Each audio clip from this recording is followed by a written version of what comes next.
Episode 106, How to Get Your Business Profile Published. It's not that hard. Welcome to the PR Playbook Podcast, the only podcast giving you actionable skills and advice you need to execute a strategic PR program. Warning: what you hear next may lead to brand awareness and increased sales and customer exposure. Now here's your host, Rinjini Joshua.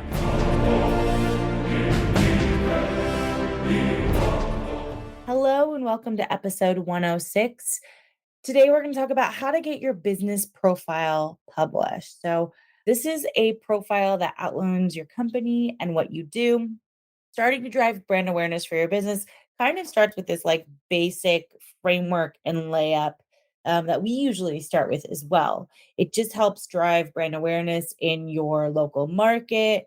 It helps you with your investor relations, with recruiting, business development, sales. Having a profile published in the media somewhere is great because you can point somewhere other than your website to show that you are credible, viable, established. So they're really more effective when you look at local media. So business profiles typically start out with your local business journals, the local area newspaper. There's lifestyle publications or magazines that are local, things like that, that you should be able to get profiles into. I'm sure you guys have seen like CEO on the move, businesses that are making waves, things like that. So look at your local newspapers, find out who's writing that business. It's the business editor, business section editor.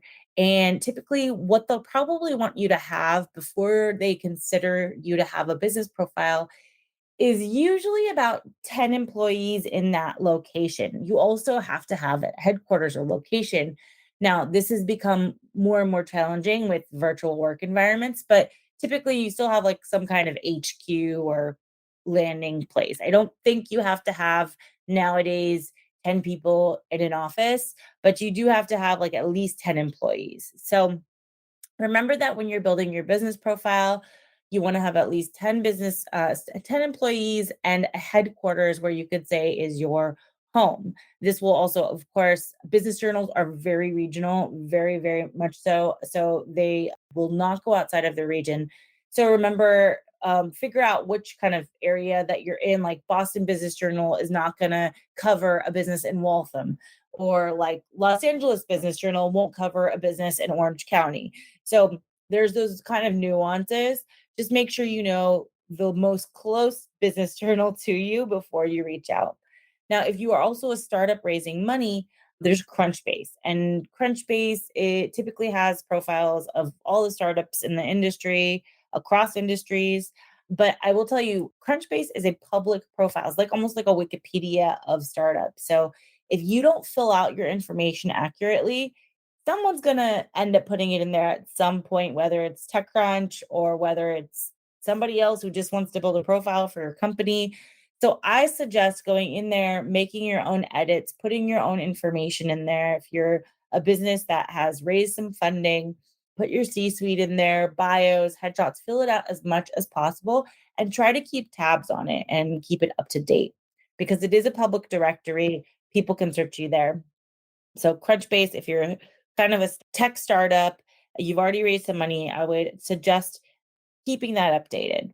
Now, also, you can look into vertical market. So if you're a company that serves the retail industry magazines like Retail Insights, Retail Dive, CRO, things like that, they will also produce and publish business profiles or startup profiles. So look into those to potentially get a profile published as well.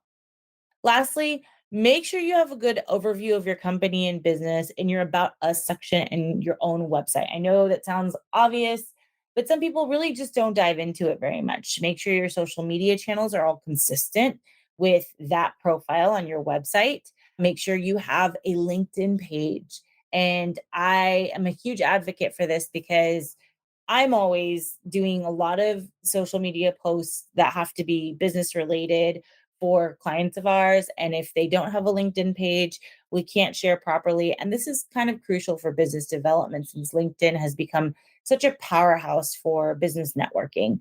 So make sure you have that separate LinkedIn page for your company. And then, of course, your own LinkedIn page. And you can add administrators to that LinkedIn page separately. Another thing that you may want to consider, and this is nothing to do with business profiles, is a little bit separate, one kind of spot removed, but would be entrepreneur profiles that feature your C-suite executives. So if you have some people that are 40 under 40, those publish on an annual basis. Take a look at who's published those, submit your C-suite executives for 40 under 40 if they apply. There's actually also 40 under 40 in local business journals, people on the move when you're doing C-suite changes within your organization. Again, this doesn't just have to be your CEO, but it can also be your CTO or your chief operations officer or anybody else who's C-suite. I would say anything VP level or above is usually a pretty good indicator of some executive that might be able to be featured. And so that just shows that you have a deep bench and that your company is growing and you have some key milestones. So along with those business profiles, you might want to profile some of your spokespeople. And I would, again, consider anybody who's a spokesperson for the company for these particular executive profiles. And you can look at business publications, your local business journal to where they live at this point for those ones. And then also anything maybe online that has to do with your vertical market. So if you're in retail, retail. If you're in sales and marketing, sales and marketing. If you're in robotics, go to the AI magazines or robotics magazines. So I hope this gives you a quick overview. Get your business profile published. It's something very easy to do. It helps your ranking on Google. Make sure your messages are consistent and that you're posting the same thing in multiple places. And also post as many assets as you can. If they ask you for links to photos or logo uploads or things like that, make it as complete as possible. It's kind of like your online resume for your business. So make sure when you're completing these profiles, they're as complete as possible. They're the latest updated messaging. I know we went through a rebrand with the company and I had to go through all the different websites that they were posted in and all the different directories and all the partners they had and update not just the verbiage of how we talked about the company, but also their logo, their tagline.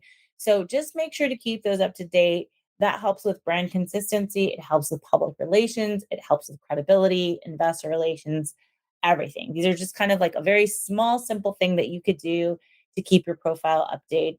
If you are a small retail business or a small business, Facebook is another big place for that. And I'm not as savvy with Facebook because I don't do a lot of small retail, but I know that that's like the biggest marketplace for small businesses, local business and retail.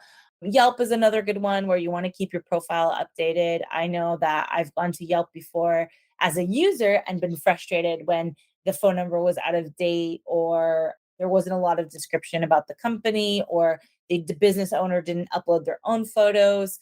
So the other thing would be like Google directory listings. I think that's another big one, just because of Google ranking and how big Google is with search. So if you ever do decide to do any kind of Google advertising, then you're already kind of set up with your basic business profile. So get those done. This is an easy housekeeping thing for you to touch base with and have your marketing team do or communications team, and it will just help with your visibility. All right. Have a great day and talk to you soon.